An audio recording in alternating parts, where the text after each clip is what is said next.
Thank you very much, Mr. Deputy Speaker, and it's my pleasure to join into our replies to the throne speech in 2018.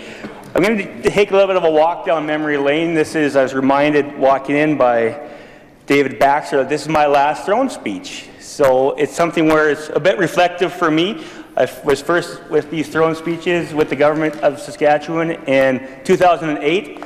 I worked as a researcher in cabinet planning with some very good friends and mentors. I wanted to learn how government worked before I got involved. So some good friends I met down there were Wolfgang Langbacher and Marion Zur, and they were mentors to me, and they really were influential not only in my career as a public servant and then moving on, but also as I became an MLA. And Wolfgang passed away a couple years ago, and I think about him a lot. He used to come over for Sunday coffees, and I miss him a lot, and he was one of my mentors, so I wanted to give a shout out to him and remember in his memory and thank him for all his help.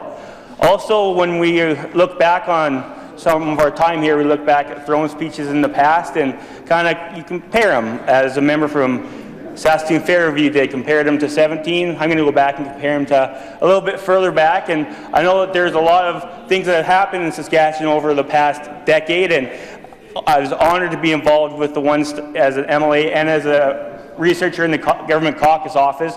That was my last job before I became an MLA in 2011.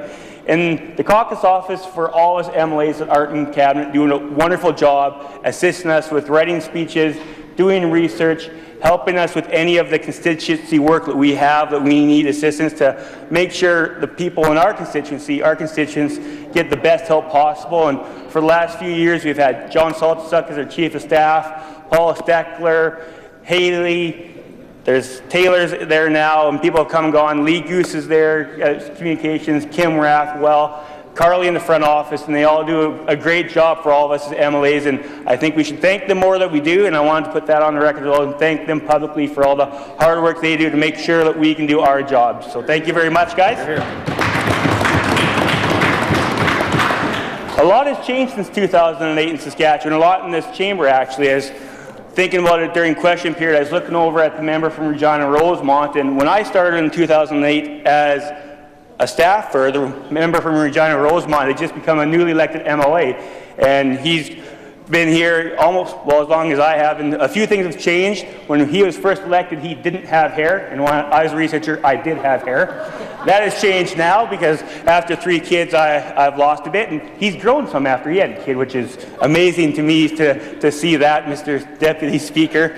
But you also learn a lot in how you go about your business in this chamber and how you become, when you first get elected, you're very much want to, I think you're more aggressive. I think you want to do everything you can as quickly as you can for your constituents and do as much as you can for your team. And throughout the years, you become more relaxed.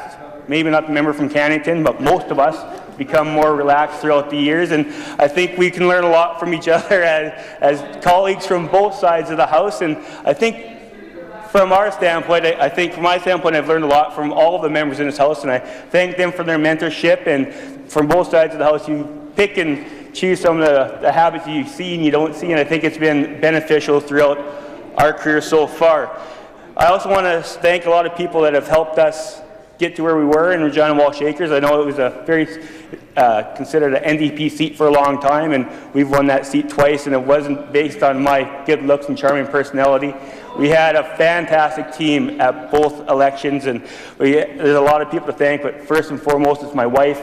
She's been my rock. She is looking after our children and helped out on campaigns, and she also went through and finished an MBA, had 3 beautiful children, and actually worked on 3 campaigns now, and it's been an amazing adventure with her, and she is always there and my biggest supporter and also one of my confidants, and I respect her opinion, and if I have an issue, I go to her first and foremost because she's a lot smarter than I am. So from my bottom of my heart, well, maybe she didn't choose right when she married, my colleague said, but I think she's a pretty smart nonetheless, and I thank her from the bottom of my heart with everything she has helped us with. We can't do this without our spouses, and I think everyone here feels the same way in that regard as well. So thank you very much, Larissa.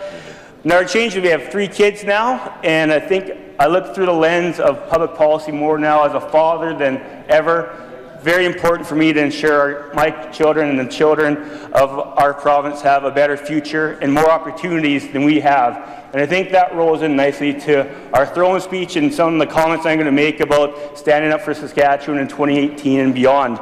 One of the things I was listening to from the other members across the way, the member from Saskatoon Centre, and I love answering this question when it comes from socialists. I love answering this question. He asked, where did the money go? And I will be sure to tell him throughout this whole speech where the money went. So that's the first question I'd like to ask, because there are a lot of things we've invested to make sure the future of our children and their children is in good hands, Mr. Speaker. And I want to first start off with answering that question. So one of the places the money went was reduced operating debt by over $674 million, which is 10% when we came into government in 2007. That achieves $1.2 billion in interest payment savings. We saved $1.2 billion in interest payments to reinvest into our province, Mr. Speaker.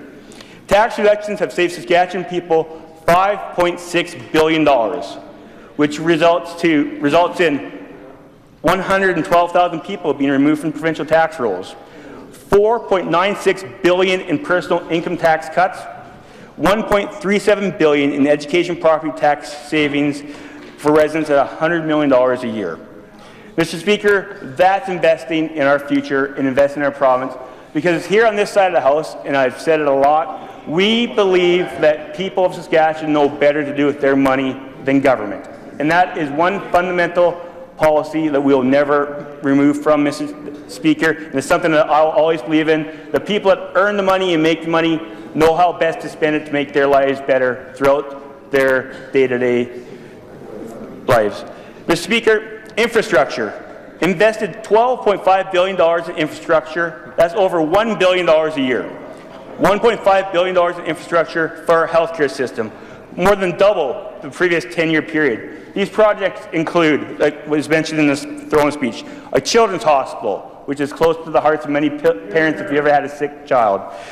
14 new long-term care facilities. Moose Jaw Hospital, the Wigmore Hospital, which the two members from Moose Jaw fought hard for and ensured that they had a top-of-the-line facility for their constituents.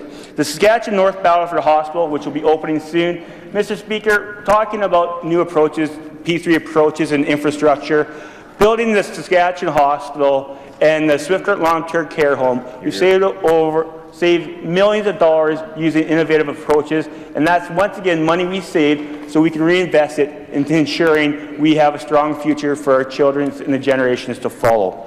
Nearly $8.4 billion for highways. We've had some fantastic highways ministers, Mr. Speaker, and they've invested, our government has invested in 13,000 kilometers of road repairs or rebuilds. Nearly $1.62 billion to build and repair schools. 42 new replacement schools, 23 major renovations. Over half of Saskatchewan schools have been repaired or renovated. And Mr. Speaker, that list of schools is pretty important to us in Regina as Regina MLAs. So the new schools that have been built in Regina, the notable ones are 3 joint use opened in Regina fall of 2017, a Cole Harbour Landing School and St. Terry Tekawatha Schools, a Cole Wascana Plains School, St. Elizabeth Plainsview School, St. Nicholas, Scott Collegiate Replacement School at $6.84 million, a Cole Connaught Community School Replacement School, $5.897 million, Sacred Heart Community School. Sacred Heart Community School was $27.4 million. Mr. Speaker, Campbell Collegiate, the North Central Shared Facility, Mr. Speaker, at $31 million. Seven Stone School, Arcola School Replacement, Douglas Park School Replacement. Mr. Speaker, these are all investments in one of the things that has become most important to me, our future, in investments in our children. They have spaces now where learning is better, it's more conducive to a learning environment. There's more technology in these schools, so it's easier for kids to make sure that they are getting the best, top quality education. So I believe as a government that's one of our priorities is ensuring our children have access to top quality education.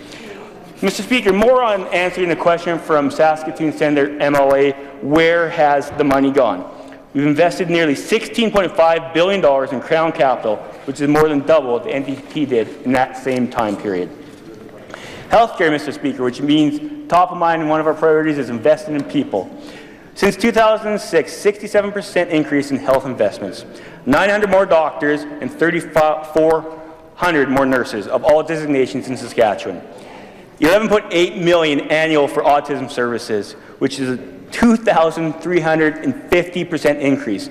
They used to call Saskatchewan basically an autism wasteland, Mr. Speaker. That's true. And these investments in some of our most vulnerable people, and 2,350% increase. Those are remarkable numbers, Mr. Speaker, and I think it's something that we know there's more work to be done, and we can continue to say that. This isn't about saying that we're done with this file, but a file that's been moved forward substantially over the last 10 years, and it's something that we should be able to raise as one of our priorities in ensuring vulnerable people get the services they need. Mr. Speaker, over double funding to the Saskatchewan Cancer Agency, 117% increase in the Saskatchewan Cancer Agency, $3 billion invested in mental health and addiction since 2007. These continue to invest in our most vulnerable, because I think that's what a government is judged by, is how the most vulnerable are doing in our society. And our government, throughout our decade, has ensured that the most vulnerable in our society have been continued to be a top priority to ensure they are receiving the services they need. Mr. Speaker, education, over 2.5 times more education funding compared to 2007, 164% increase. 33% increase for school divisions and operating since 2007. That's, I mentioned earlier, 42 new schools, 23 major renovations. There's 840 more teachers since 2007, and created over 7,000 new child care spaces, which is important, Mr. Speaker, because we know that parents are going to work every day and having places that they are able to ensure that their kids are being safely looked after is something that the government should take seriously, and we've shown through our actions that we take that seriously as well. Mr. Speaker, in social services, over $1.18 billion invested in 2008, a $54 million funding increase since 2017, the largest social services budget in Saskatchewan's history. Funding for income assistance programs has increased by $268 million since 2007. Funding for child and family services has increased by $182 million since 2007. Advanced education since 2007, investments over $9.1 billion in post-secondary, $406 million in rebates paid to the graduate retention program to approximately 69,000 graduates, the only graduate retention program in the country. And this is one of the reasons I wanted to get involved in politics, Mr. Speaker, is to ensure that more young people stayed in Saskatchewan. We had a brain drain in the 90s, Mr. Speaker, where most of our talented young people left for other provinces because they didn't see an opportunity to succeed in our Saskatchewan. And I think that is something that was a fault of the past government. I'm not here to lay a lot of blame, but some of it is that they did not give opportunities to our young people. And I know a lot of members on this side of the House want to get involved in politics to ensure that young people stayed in their communities, help build their communities, make our rural communities stronger, and make sure that there is another generation to keep our province strong and make sure that we are successful. Mr. Speaker, the graduate retention program is one of the things that ensured people stayed in our province. People that were graduating took advantage of it, were able to stay in their province. They got $20,000 back for working here for 5 years, and I think it's one of the good things we did to ensure that the young people stay in our province, and it's been successful. Over 69,000 young people stayed in our province, Mr. Speaker, and I think that is one of the legacies our government is going to have, is that they ensured a generation after the 90s did not leave our province to search their successful careers elsewhere, Mr. Speaker. Advanced education in our University of Regina has received funding over the last 10 years to improve areas like the towers. We have more towers at the University of Regina to ensure that they have more residents of capacity. Mr. Speaker, there are a lot of other things in our throne speech that I'm quite proud of, but I want to talk about the amendment for 1 second, Mr. Speaker, brought forward by the member from Saskatoon Fairview. Please do. That this Assembly does not support the agenda outlined in the scratched out something else in the throne speech, because it lacks vision, fails to take action to create jobs while people in the economy are hurting, fails to take action for jobs. Coming from a party whose government had the worst job creation record in the country for 16 years, and they're going to give us advice on how to create jobs, that's something pretty interesting, Mr. Speaker, is that all of a sudden they found the light and now they want to become the job creators of the future. But Mr. Speaker, we've continued to be successful in creating jobs in our province. For 49 months, our population has grown. For 49 quarters, our population has grown, and it continued to grow our jobs in sectors as well, Mr. Speaker. That's not to say we aren't facing some headwinds in certain industries, but our job creation record as a whole over the last 10 years, I would be more than willing to go out and have debates about our job creation record and their job creation record when they had the honour of the foreign government for 16 years. And I think that the people of Saskatchewan have realized that we take the economy seriously, and we've been worried about the economy and working on ensuring that there's a strong economy in Saskatchewan for the last 10 years. And they found the light and they started to ask questions about it this question period, Mr. Speaker. And I think that's what represents this side of the House and the opposition side of the House, and why the seats are distributed as they are, Mr. Speaker. There's a few more highlights I want to talk about, and some of the things that we're hitting on. And we had a chance to talk to some of the large city mayors yesterday, and Mayor Bader actually talked about our PTR response program and how they've been able to handle more warrants and Herb PRT. Thank you, member from Regina Douglas Park. That's the first thing you got right today. So I appreciate that. And Mr. Bader, the mayor of Battleford's, talked about how it worked with the Amber Alert, which we had in a member statement earlier today. And the fact that a few things that we've added, which they should be happy about, is the Saskatchewan Employment Act to create a new critically ill adult leave to allow family members to take up to 15 weeks to leave for their care for a family member. Also, the expanded parental leave from 37 to 63, which I think I'm done with, so I don't think that's going to affect me personally. But I also believe that we're going to work hard to ensure parents that want to take that extended leave have that actual opportunity. I think that's a step in the right direction. I would agree that I think it's something both sides of the House will agree on, is changing the Employment Act to ensure that parents have more time to spend before and after their child is born. So there's a few more speech from the throne highlights I'd like to get through before I'm finished, Mr. Speaker. There's so much in the speech from the throne, I wish I had half an hour, but Mr. Speaker, introduction in legislation on trespassing laws to better address the balance between members of the public and rights of rural land owners. I know going around the province and there's been meetings with rural landowners and talking about rural crime. And I think it's a very important issue that we've taken seriously on this side. And having those consultations, we've heard that we have to move forward to ensure that crime and property owners have rights and are able to ensure that they feel safe in their own homes. Can you imagine not feeling safe in your own homes when your neighbors are so far away? So moving forward, there's going to be some legislation put in place after some consultation period with people across the province to ensure that people once again are feeling more safe in their homes in rural and remote Saskatchewan.